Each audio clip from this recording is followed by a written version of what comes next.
नमस्ते प्यारे बच्चों, welcome to Namdev Classes. Namdev Classes के यूट्यूब चैनल पर आपका स्वागत है।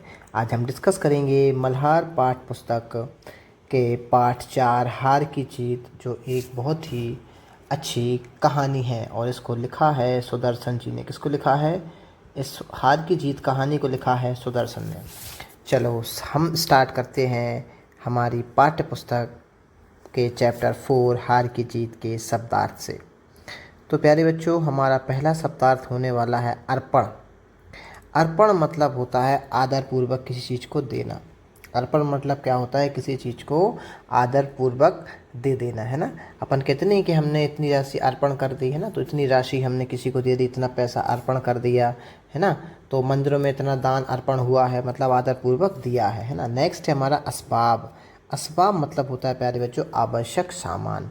असबाब मतलब क्या होता है? आवश्यक सामान। नेक्स्ट है भ्रांति। भ्रांति मतलब क्या होता है? शक, संदेह और भ्रम। भ्रांति मतलब क्या होता है? शक भी होता है, संदेह भी होता है और भ्रम भी होता है। भ्रांति अपन कहते नहीं आज हमें भ्रांति हो रही, इस पे हमें भ्रांति है, इस पे हमें शक है ना।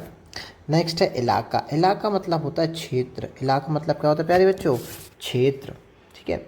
नेक्स्ट हमारा कीर्ति। कीर्ति मतलब क्या होता है? प्रसिद्धि। कीर्ति मतलब क्या होता है? प्रसिद्धि। कीर्ति मतलब क्या होता है? प्रसिद्धि। नेक्स्ट देखेंगे बच्चों, नेक्स्ट हमारा अधीर। अधीर मतलब होता है धैर्य खोना, पेशेंस को खोना। अधीर मतलब क्या होता है? पेशेंस को खोना। नेक्स्ट होता है, नेक्स्ट हमारा विचित्र। विचित्र मतलब होता है अनोखा। क्या होता है विचित्र मतलब? विचित्र मतलब होता है अनोखा। नेक्स्ट देखो अभिलाषा। अभिलाषा मतलब होता है चाह, इच्छा, है ना, कामना। हम जो इच्छा करते हैं, अभिलाषा करते हैं, है ना। तो अभिलाषा मतलब होता है चाह, इच्छा या कामना। बेरहमी से। बेरहमी मतलब बिना दया के। कुछ लोग जानवरों को बेरहमी से मारते हैं ना, तो मतलब बेरहमी से मतलब बिना दया के। किसी कई कई लोगों में दया नहीं होती है ना, तो उसे बोलते हैं बेरहमी, है ना। नेक्स्ट है प्रतीक्षण। प्रतीक्षण मतलब होता है प्रत्येक पल, एवरी मोमेंट। क्या होता है? Every moment. प्रतीक्षण मतलब क्या होता है? Every moment. चलो नेक्स्ट देखेंगे प्यारे बच्चों, नेक्स्ट हमारा मिथ्या। मिथ्या मतलब होता है झूठ। क्या होता है? मिथ्या मतलब होता है झूठ, है ना, लाए, है ना। मिथ्या मतलब क्या होता है? झूठ। नाई। नाई मतलब होता है समान। नाई मतलब क्या होता है? समान। नेक्स्ट देखो, नेक्स्ट बच्चा हमारा माह। नेक्स्ट हमारा माह। माह मतलब होता है महीना, मंथ। माह मतलब क्या होता है?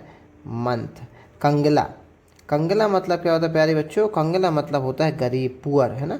कंगला मतलब क्या होता है? कंगला। पर कहते नहीं यार बहुत कंगाली चल रही है, मतलब बहुत गरीबी चल रही है ना। नेक्स्ट, नेक्स्ट प्यारे बच्चों करुणा। करुणा मतलब होता है दया। क्या होता है? करुणा मतलब होता है दया। नेक्स्ट है अपाहिज, दिव्यांग। अपाहिज मतलब जिनकी या हाथ या पैर या फिर शरीर का ऐसा कोई अंग जो काम नहीं करता हो, उन्हें बोलते हैं अपाहिज। और आजकल उन्हें बोला जाने लगा है दिव्यांग। क्या बोला जाने लगा है? दिव्यांग, है ना। दुखियारा। दुखियारा मतलब होता है दुखी व्यक्ति। अपन कहते नहीं यार बहुत दुखियारा है ये, है ना, मतलब बहुत दुखी व्यक्ति है ये। नेक्स्ट देखेंगे विस्मय। विस्मय मतलब होता है प्यारे बच्चों हैरानी। विस्मय मतलब क्या होता है? हैरानी, है ना। बहुत विस्मय की बात है, बहुत हैरानी की बात है अपन बोलते हैं। प्रयोजन। प्रयोजन मतलब होता है उद्देश्य। प्रयोजन मतलब क्या होता है? उद्देश्य, एम। प्रयोजन मतलब क्या होता है? एम। नेक्स्ट सन्नाटा। बहुत शांति है, बिल्कुल शांत है। मैं कहते नहीं यार पूरे दोपहर में गर्मियों के टाइम पे सन्नाटा हो जाता है, मतलब बिल्कुल शांति हो जाती है। नेक्स्ट बाग। बाग मतलब होता है लगाम। जो घोड़े ऊपर लगाम नहीं लगाते अपन, है ना, कि वो भागे ना, उसको पकड़ के रखते हैं, लगाम लगाते हैं, है ना। तो बाग मतलब होता है लगाम। पश्चाताप। पश्चाताप मतलब रिग्रेट करना, पछताना। क्या होता है? रिग्रेट करना, है ना, मतलब पछताना, पछताना। नेक्स्ट, नेक्स्ट है हिनहिनाना।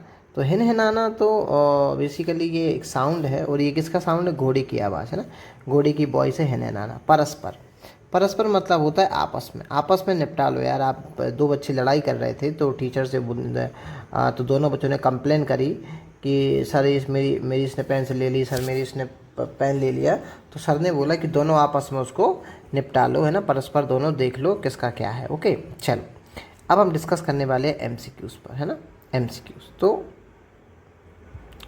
हमारा एमसीक्यूज़ होने वाला है पहला, बाबा भारती के घोड़े का नाम क्या था? 4 ऑप्शन दिए हैं आपको, चेतक, नेक्सा, शेरू या सुल्तान। तो अगर आपने बहुत अच्छे से ये कहानी पढ़ी है तो बाबा भारती के घोड़े का नाम था प्यारे बच्चों सुल्तान। क्या नाम था? सुल्तान। देखेंगे नेक्स्ट क्वेश्चन को। नेक्स्ट क्वेश्चन है, बाबा भारती ने खड़क सिंह को घोड़ा कहाँ दिखाया? तो यहाँ पे एक जो पात्र आया है खड़क सिंह, तो ये खड़क सिंह एक डाकू है। कौन है खड़क सिंह? खड़क सिंह एक डाकू है और बाबा भारती को उसका उद्देश्य नहीं पता था कि ये क्या चाहता है। तो बाबा भारती ने अपने घोड़े को दिखा दिया था। और कहाँ दिखा दिया था? घर में, मैदान में, अस्तबल में या सड़क पे? तो अस्तबल। अस्तबल मतलब क्या होता है? जहाँ पे घोड़े बांधे जाते हैं, है ना। अस्तबल मतलब क्या होता है? घोड़े बांधने का स्थान। नेक्स्ट, बाबा भारती कहाँ रहते थे? तो बाबा भारती प्यारे बच्चों कहाँ रहते थे? तो बाबा भारती घर में रहते थे, मंदिर में रहते थे, स्कूल में रहते थे या पानी में रहते थे? तो बाबा भारती कहाँ रहते थे? मंदिर में रहते थे, है ना। बाबा भारती थे जो कहाँ रहते थे? मंदिर में रहते थे। नेक्स्ट, किसका नाम सुनकर लोग डर से कांपते थे? किसका नाम सुनकर लोग डर से कांपते थे? तो यहाँ पे जो सही आंसर होने वाला है हमारा प्यारे बच्चों, सुल्तान का नाम सुनकर लोग डर से कांपते थे। नहीं यार, ये तो घोड़ा था, इसका नाम सुनकर तो नहीं कांपते थे। बाबा भारती नहीं, ये तो बहुत ही सज्जन, बहुत ही सीधे, बहुत ही परोपकारी धार्मिक व्यक्ति थे। नहीं, इनका सुन के थोड़ी ना कांपेंगे लोग। खड़क सिंह का या फिर मोहन चंद का? तो खड़क सिंह का नाम सुनकर लोग कांपते थे। नेक्स्ट क्वेश्चन देखेंगे प्यारे बच्चों, बाबा भारती ने खड़क सिंह से क्या रिक्वेस्ट की, क्या प्रार्थना की? तो क्या बाप रिक्वेस्ट की? घोड़ा वापस करने की? नहीं, ये तो रिक्वेस्ट नहीं की थी कि आप मेरा घोड़ा वापस कर दो। मंदिर तक छोड़ने की? नहीं, ये भी बिल्कुल रिक्वेस्ट नहीं की थी। घोड़ा छीनने की घटना किसी को ना बताने की, ये इसलिए रिक्वेस्ट की थी उन्होंने कि अगर लोगों को पता चलेगा कि किसी ऐसे असहाय या ज़रूरतमंद वेश में बन के खड़क सिंह ने तुमने मेरे साथ जो किया है, अगर ये किसी को पता चलेगा तो लोग किसी गरीब की, किसी ज़रूरतमंद की हेल्प नहीं करेंगे। इसलिए घोड़ा छीनने की घटना किसी को ना बताने की प्रार्थना की थी। किसने? बाबा भारती ने खड़क सिंह से। चलो अब देखते हैं हम बच्चों प्रश्न उत्तर, है ना। तो पहला प्रश्न हमारा होने वाला है कि बाबा भारती ने खड़क सिंह से क्या विनती की? देखो जो एमसीक्यूज में आया था वो यहाँ पे आ गया। क्या विनती की थी बच्चों? तो बाबा भारती ने खड़क सिंह से विनती करते हुए कहा कि वह उनके साथ हुए इस धोखे की बात किसी को ना बताए। क्यों ना बताए? अगर खड़क सिंह किसी दूसरे को ये बात बता देगा तो जो गरीब लोग होते हैं, जो असहाय लोग होते हैं, जो निर्धन लोग होते हैं, है ना, कोई उनकी सहायता नहीं करेगा। इसलिए बाबा भारती ने खड़क सिंह से विनती की। नेक्स्ट क्वेश्चन है, बाबा भारती ने अपने घोड़े की आवाज़ सुनकर क्या किया? तो देखो, बाबा भारती दौड़ते हुए अस्तबल में गए और घोड़े से लिपटकर रोने लगे। क्या करने लगे? वो घोड़े से लिपटकर रोने लगे। नेक्स्ट क्वेश्चन बच्चों, नेक्स्ट क्वेश्चन है, डाकू के किस स्वभाव, स्वभाव मतलब होता है नेचर, उसका नेचर ना, उसका व्यवहार की यहाँ चर्चा की गई है? किस स्वभाव की यहाँ पे चर्चा की गई है आपकी हार की जीत कहानी में? तो डाकू कैसे होते हैं? बेरहम होते हैं और शक्तिशाली होते हैं। इसी कारण जो वस्तु उन्हें पसंद आ जाए उस पर वे अपना अधिकार समझते हैं, है ना। तो यहाँ पे छीनने के स्वभाव की क्या की गई है? चर्चा की गई है। देखेंगे नेक्स्ट क्वेश्चन को। तो नेक्स्ट क्वेश्चन है, बाबा भारती और खड़क सिंह दोनों के आंसुओं में, यहाँ पे क्या होगा? यहाँ पे से की जगह पे क्या हो जाएगा? के। दोनों के आंसुओं में क्या अंतर था, है ना। तो खड़क सिंह के आंसुओं में पश्चाताप के, रिग्रेट के आंसू थे और बाबा भारती के आंखों से अपने घोड़े को दोबारा प्राप्त करने के कारण खुशी के आंसू थे, है ना। दोनों के आंसू में अंतर है। खड़क सिंह के आंसुओं में पश्चाताप, रिग्रेट के आंसू थे और बाबा भारती के आंखों में अपने घोड़े को दोबारा प्राप्त करने के कारण खुशी के आंसू थे। चलो नेक्स्ट क्वेश्चन देखो, बाबा भारती को चैन कब मिलता था? बाबा भारती को रिलैक्स कब मिलता था? तो प्यारे बच्चों, बाबा भारती जब अपने घोड़े पर बैठकर एक चक्कर लगा लेते थे तब उन्हें चैन मिलता था। चलो नेक्स्ट क्वेश्चन देखेंगे,